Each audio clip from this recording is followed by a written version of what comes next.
Welcome to the Macmillan Report.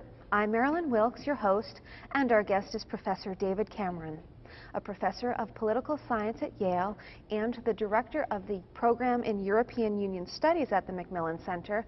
Professor Cameron teaches courses on European politics and the European Union.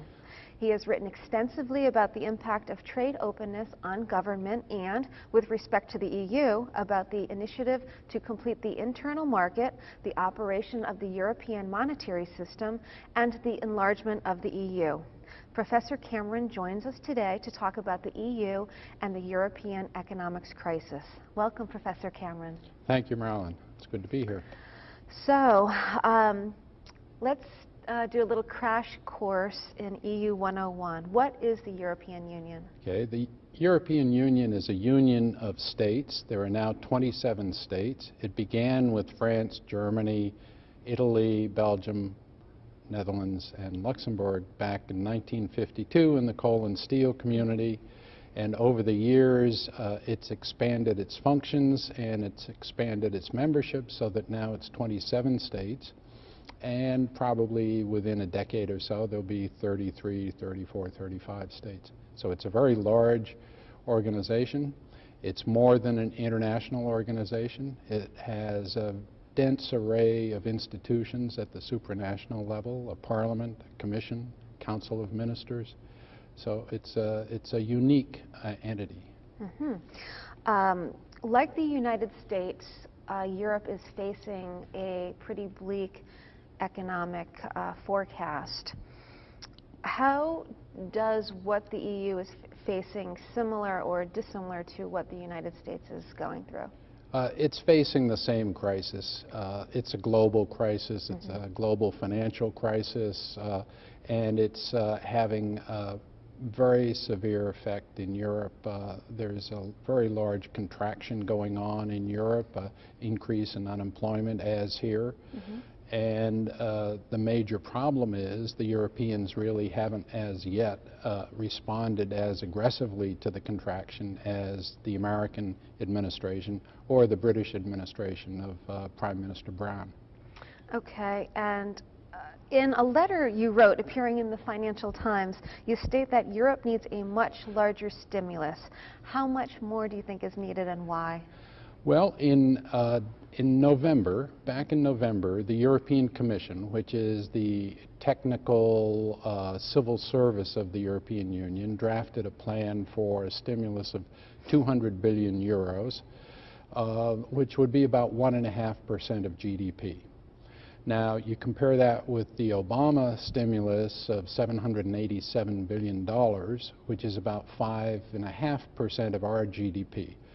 So the European stimulus is about a third the size of ours. Most of it would come from the member states themselves because the EU doesn't really have very much fiscal capacity. Now that was agreed in December, but I think it's the case, and I think most observers, including the IMF, the OECD, and the European Union staff itself, realize that the contraction is getting worse and worse. And the Europeans have been reluctant to go any further than they have gone as of December. So they are in a situation where they are not doing what they could be doing and what I think they should be doing, but I'm just one voice of many who have been saying this. The Obama administration and the IMF have been arguing for a much larger stimulus in the EU, and there's a great deal of reluctance, unfortunately, to do that. The cost is the contraction will go on longer, it'll be deeper, they'll be later to recover, and the unemployment rate will be higher as a result. Why do you think they rejected the greater stimulus? Well, there was a good deal of debate in the G20. The G20, the group of 20, is a group of states, countries that gathered together. The G7, which is the US and Canada and Italy and Germany and Britain and France and Japan, and then Russia added on as the G8. You add in a few more countries, you get to the G20. It includes a number of developing or middle-income countries. China, India, Mexico, Brazil, for example.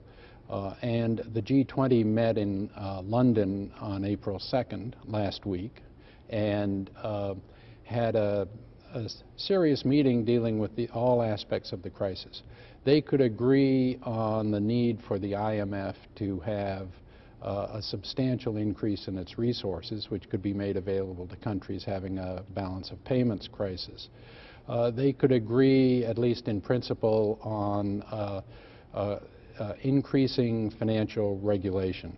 And there's a perception in Europe that it was hedge funds, it was our financial system let loose and running rampant that contributed to this crisis. So there's a major push in Europe, especially for greater regulation. What they couldn't agree on was a larger stimulus. And the U.S. had pushed that quite hard in the meetings leading up to the G20 summit meeting with the finance ministers. Our Treasury Secretary had been over there arguing for a stimulus supported by IMF analyses and so forth. But the Europeans are very reluctant to do that for a variety of reasons. Many of them really aren't Keynesians. The continental Europeans don't really buy the notion of Keynes' countercyclical policy. They're much more reluctant to run large budget deficits. They have a commitment in the Eurozone in particular, that is the 16 countries in the EU that have the euro. They have a commitment not to incur what they call excessive deficits, which are deficits over 3% of GDP.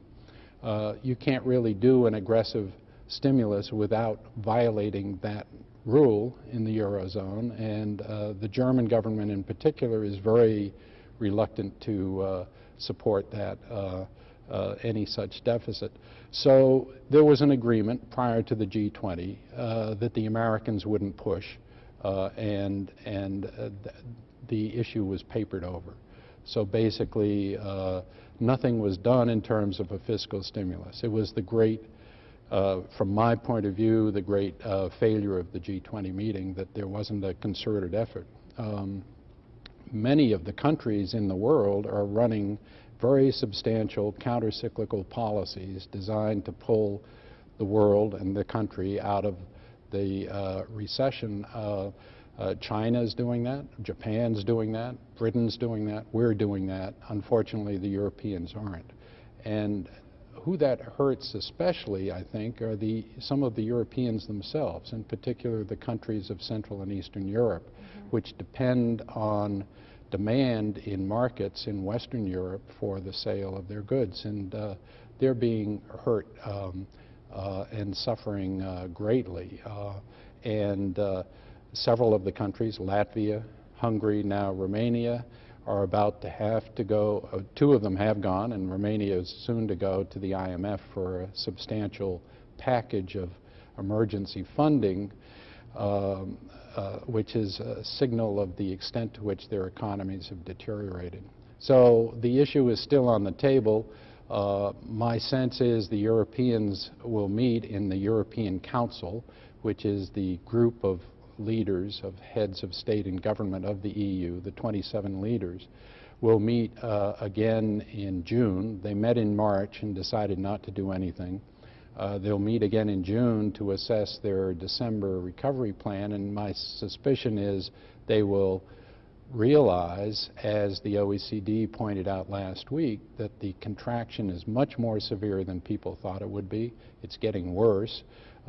Europe probably right now, as of the end of the first quarter, has 16 or 17 or 18 countries in a recession simultaneously. We've never had such a broad, continent-wide, synchronized recession.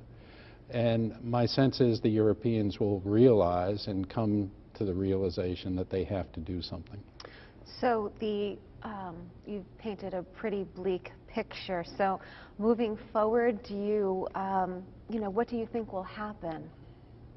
Well, I think the Europeans will, I think some of the Europeans are doing a good job. One of the interesting things is that there are divergent responses in the EU to the crisis. The Gordon Brown government has been very aggressive, has in some sense set the path for other countries in how to respond. It was the first substantial stimulus program came out of Britain. The first program to recapitalize the banks came out of Britain. So Britain is responding, although it will nevertheless have an unemployment rate around 10% by the end of this year. Some of the Scandinavian member states are responding. Some of the other countries in Northern Europe, such as Belgium and the Netherlands and Luxembourg, are responding.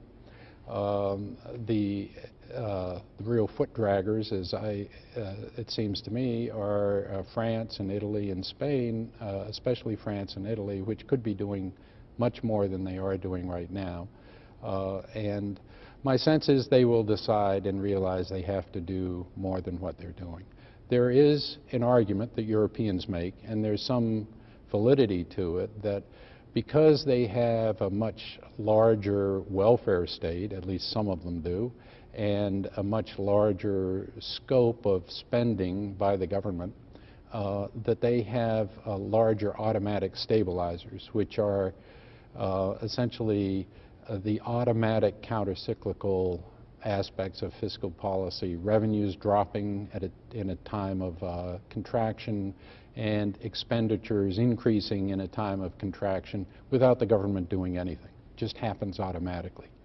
So they're right.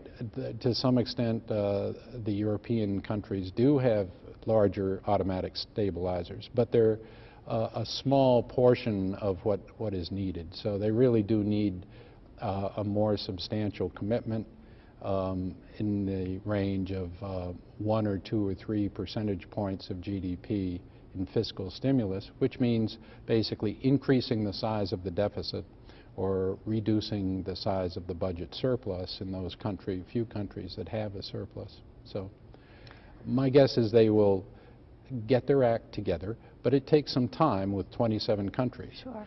I mean, one example, the Hungarian government, which is under an IMF loan package, requested last fall or this winter a very substantial aid program for Central and Eastern Europe, something in the range of 175 billion euros for the Central and Eastern European economies.